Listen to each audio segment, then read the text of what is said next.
No one inside the MotoGP paddock expected the decision to send shockwaves through both championships. The reigning world superbike icon, a rider defined by gravity-defying braking and an instinctual style that seemed to break physics itself, was stepping into the most unforgiving arena on two wheels. And as the news hit, something unusual happened. The hype became louder than the reality. Some fans predicted he could challenge Marc Marquez from the very first race. Others warned that MotoGP's brutality would expose every weakness he'd never had to face before. And in the middle of those opposing storms stood a rider who had conquered everything behind him, yet now faced a future filled with uncertainty.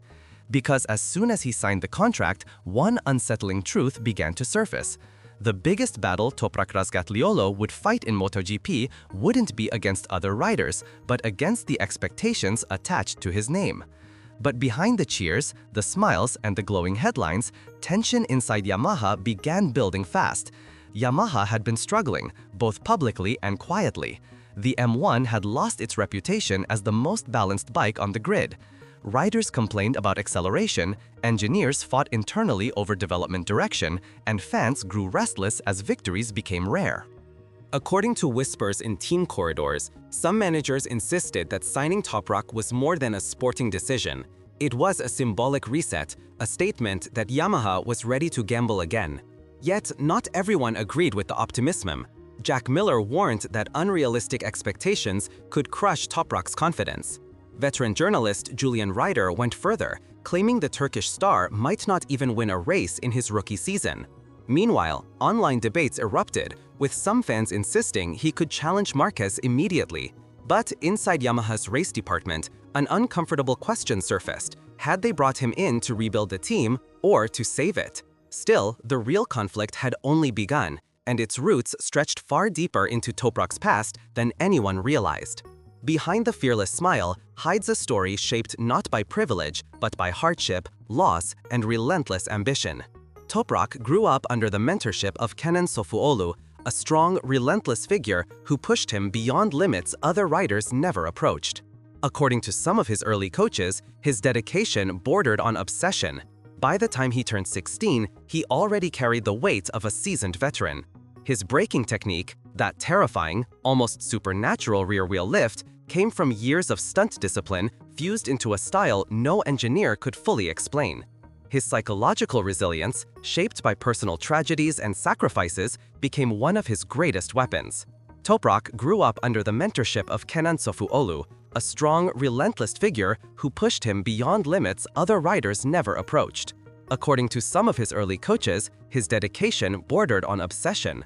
By the time he turned 16, he already carried the weight of a seasoned veteran.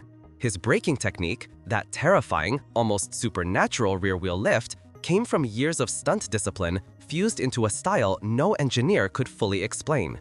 His psychological resilience, shaped by personal tragedies and sacrifices, became one of his greatest weapons. Years before this MotoGP leap, Yamaha had already tried to bring him into the premier class. But he refused, not because he feared the challenge, but because he believed the bike wasn't worthy of his potential. That rejection created a quiet rift inside Yamaha. Some executives admired his honesty, others viewed it as arrogance. But now he was finally joining MotoGP, and Yamaha had bet their entire future on a man who only agreed because he believed he could win. Yet the championship he was entering was no longer the same. The modern MotoGP era had become a world of aero warfare, ultra-precise electronics, and bikes that demanded mathematical precision.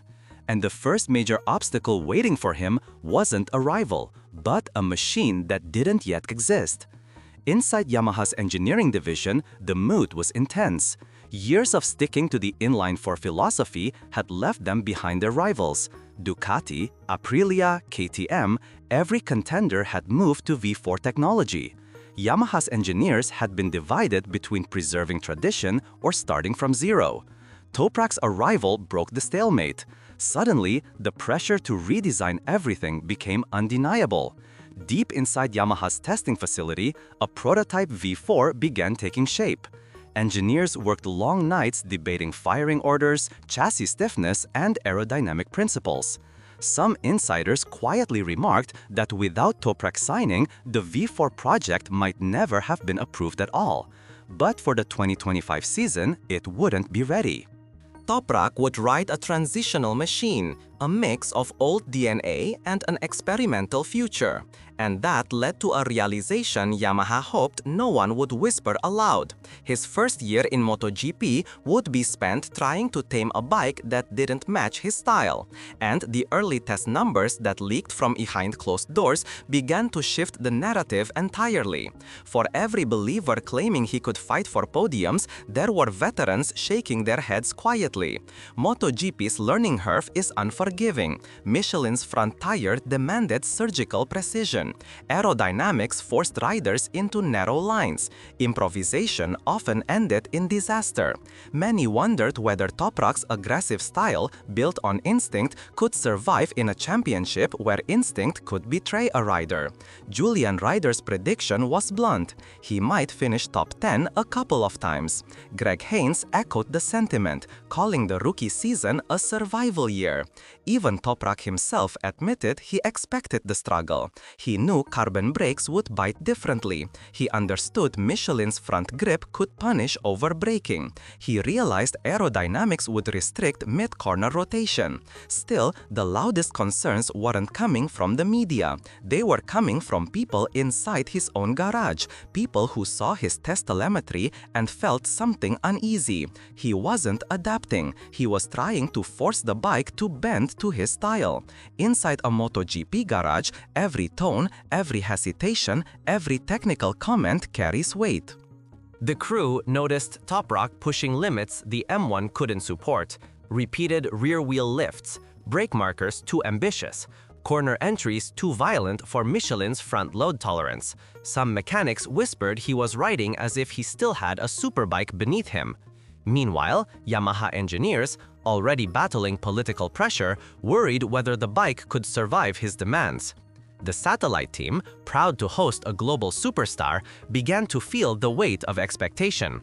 According to insiders, the first communication tension emerged when Toprak suggested changes that challenged Yamaha's traditional development philosophy. Not confrontational, simply honest. But honesty in MotoGP can ignite turmoil. And then came the twist no one saw coming, a tire behavior issue that shifted attention from the bike toward the future. MotoGP was preparing for a change that, from the outside, looked small, but to the paddock, it was massive. In 2027, the championship would switch from Michelin to Pirelli. To most riders, it meant starting over. To Toprak, it meant returning home. He had spent his entire superbike career mastering Pirelli tires. He understood their carcass behavior without needing to check a dashboard. He could sense grip in ways other riders would need years to learn. Some insiders quietly feared he would become the only rider entering 2027 with a built-in advantage. Yamaha viewed 2025 and 2026 as preparation years, time to sharpen every edge before the rule reset. But not everyone shared that optimism. Some rivals claimed the advantage was overstated. Others believed Yamaha was placing too much hope on a future they couldn't predict. Yet Toprak repeated the same belief with calm certainty. 2027 is the real opportunity. His conviction never wavered. But the greatest test he would face wasn't technical. It was psychological. Moving from dominant champion to vulnerable rookie reshapes a rider's identity. For Toprak, it meant stepping into a new emotional world. Gone were the days of winning almost on command. Now, finishing 10th was considered a victory of sorts. For a rider shaped by instinct and improvisation, MotoGP demanded discipline that cut deeply. Media narratives intensified. Rivals watched him with interest. Fans analyzed every comment he made. But the moment that nearly shook his belief didn't come from a crash or a slow race. It came from realizing he needed to change part of himself, adjusting his natural riding style without losing the essence that made him special. Few riders survive that transformation. Fewer come out stronger. And just when it seemed pressure might overwhelm him, everything changed. It happened quietly, during a mid-season test no one expected. The track didn't suit him. The conditions were unpredictable. The setup barely changed from the previous test. Yet something clicked. His lap times began to fall. The telemetry showed stability, precision, and flow. Braking was controlled. Exits were clean. And for the first time, his instincts and the MotoGP machine seemed to move as one. Mechanics watched in disbelief. Engineers exchanged silent glances. Rival riders requested his sector times. Word spread across the paddock. Something had shifted. Yamaha celebrated quietly, because in a single afternoon, a truth surfaced. Toprak Razgatlıoğlu wasn't just adapting to MotoGP, he was beginning to understand it. But what happened after that breakthrough would define his entire MotoGP journey and reveal whether Yamaha's massive gamble would become a turning point or a cautionary tale for generations to come.